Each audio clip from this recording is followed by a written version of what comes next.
silahkan lakukan. Jangan hanya 5.000 orang, 50.000 orang suruh ngerahkan. Saya tidak akan tinggal.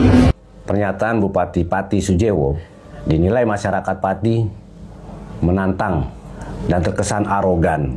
Masyarakat Pati sebetulnya hanya menuntut jangan sampai terjadi kenaikan pajak bumi bangunan sebesar 250% yang dinilai sangat mencekik mereka pada saat perekonomian di masyarakat tersebut terhimpit. Dan masyarakat Pati menilai Bupati Sudjewo lupa dengan apa yang dia pernah katakan sebelum dia menjabat sebagai Bupati Pati.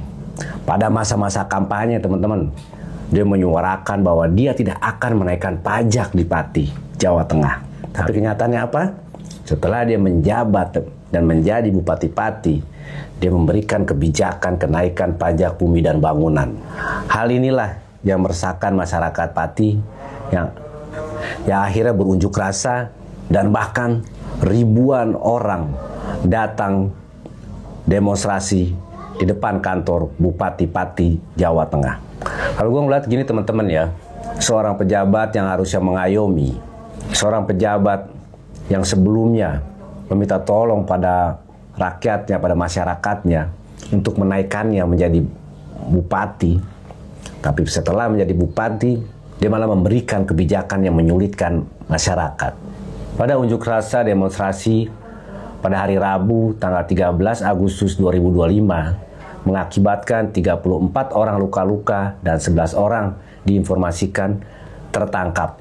Dan bukan hanya yang berkorban dari masyarakat yang unjuk rasa ya. Dari pihak kepolisian pun yang mengamankan aksi demonstrasi tersebut pun ada beberapa yang luka-luka. Karena pada kejadian demonstrasi tersebut pengunjuk rasa melemparkan botol minuman dan lain sebagainya. Hal ini dikarenakan mereka sudah saking putus asa dengan kebijakan yang diberikan Bupati Pati Sudjewo. Andaikan saja pada saat sebelum terjadi unjuk rasa yang begitu besar, masyarakat datang menggeruduk kantor bupati, mungkin ada musyawarah di situ atau ada suatu pertemuan antara bupati dan perwakilan masyarakat. Mungkin bisa saja tidak terjadi hal demikian. Tapi apa? Dari media massa yang gue lihat, cuplikan-cuplikan video, narasi-narasi dan pernyataan-pernyataan seorang bupati terkesan sangat arogan yang memicu penyebab dari marahnya masyarakat Pati, Jawa Tengah. Bahkan seorang demonstran yang bernama Ahmad Hussein yang akhirnya dijuluki Luffy yang ada di film anime One Piece. Dia sebagai koordinator aksi demo tersebut.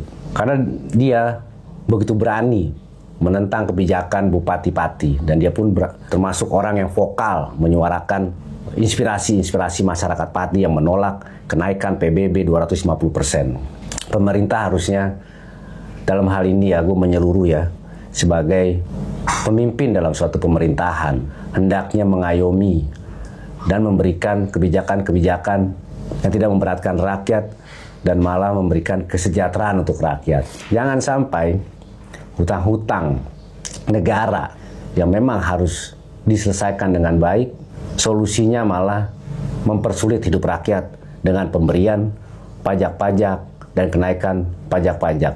Andaikan saja penanganan koruptor di negara kita dapat ditangani dengan baik, negara kita tidak perlu menaikkan pajak, negara kita tidak perlu membebani rakyatnya untuk dapat membantu membayarkan hutang-hutang negara. Tidak perlu membebani rakyat dengan kenaikan pajak sebetulnya. Jika penanganan korupsi negara kita dapat hilang. Dan untuk orang yang sudah tertangkap mengkorupsi uang-uang negara, harus ada hukuman yang benar-benar berat dan seluruh asetnya harus diambil oleh negara. Dan aset-aset para koruptor bisa menjadi masukan untuk membayar pajak negara. Jangan malah dibalik. Orang-orang pemerintahan yang korupsi malah membebani rakyatnya dengan kenaikan-kenaikan pajak untuk membantu membayar hutang negara. Dan jangan menjadi alasan ya pemerintah pusat mengurangi, mengefisiensi RAPBN pada setiap daerah-daerah yang akhirnya dikarenakan kucuran dana dari pemerintah pusat itu berkurang, akhirnya pemerintah daerah mengambil kenaikan pajak kepada masyarakat daerahnya. Kejadian demonstrasi di Pati, Jawa Tengah akhirnya meluas ke daerah Bone, Sulawesi Selatan, Cirebon, dan Semarang. Jangan jadi alasan pemerintah pusat yang mengefisiensikan pemberian RAPBN kepada daerah-daerah yang pada akhirnya kepala daerah menaikkan pajak kepada masyarakat setempat. Tetapi akhirnya begini teman-teman ya, karena arogansinya seorang Bupati Pati Sudjewo yang akhirnya setelah kejadian rusuh demonstrasi di daerah Pati, Bupati Pati Sudjewo tersangka menerima hasil korupsi fee Direktorat Perkeretaapian Republik Indonesia. Jadi dia Sudjewo melakukan korupsi menerima fee dari Direktorat Perkeretaapian. Memang akhirnya Sudjewo mengembalikan, tetapi kita semua harus tetap memantau bahwa kasus tersebut harus tetap dipidanakan, kasus tersebut harus tetap dijalankan. Walaupun dia sudah mengembalikan uang fee tersebut, tapi dia sudah melakukan tindakan korupsi. Karena jika orang yang melakukan korupsi, tetapi pada saat dia ketahuan melakukan korupsi, teridentifikasi, apalagi menjadi tersangka, terus dia mengembalikan uang hasil korupsinya, akhirnya dia bisa bebas.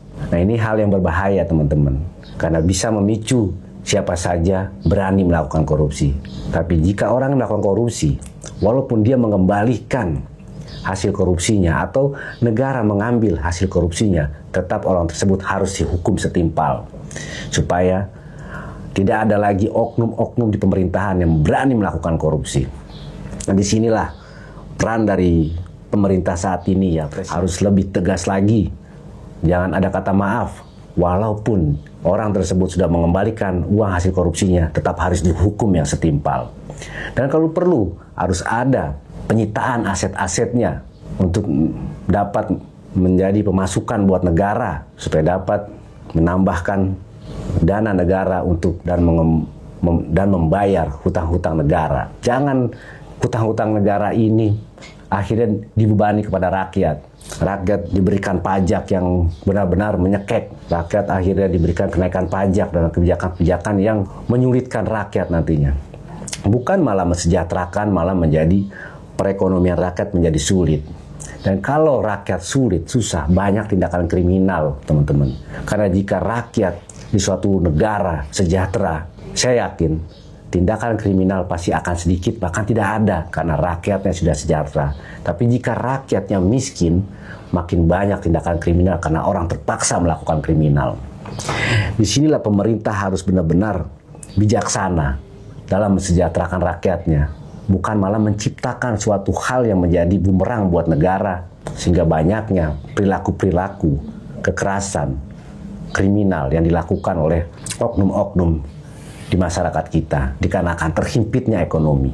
Itu karena kurangnya lapangan pekerjaan dan juga pemberian kebijakan-kebijakan, pembayaran pajak yang memberatkan masyarakat, yang memberatkan rakyat. Itu adalah ganjaran dari kesombongannya Bupati Pati Sudjewo yang pada akhirnya dia menjadi tersangka kasus korupsi. Pelajaran buat pejabat-pejabat lainnya, jangan sombong. Dulu sebelum menjadi pejabat, sebelum menjabat di pemerintahan, kalian selalu meminta kepada masyarakat, selalu minta kepada rakyat untuk dapat mendukung kalian. Tapi setelah kalian menjabat dan menjadi orang penting dalam suatu pemerintahan, kalian lupa dan sombong dan kalian menindas rakyat. Assalamualaikum warahmatullahi wabarakatuh. Salam sejahtera untuk teman-teman semua. Salam Rungayal.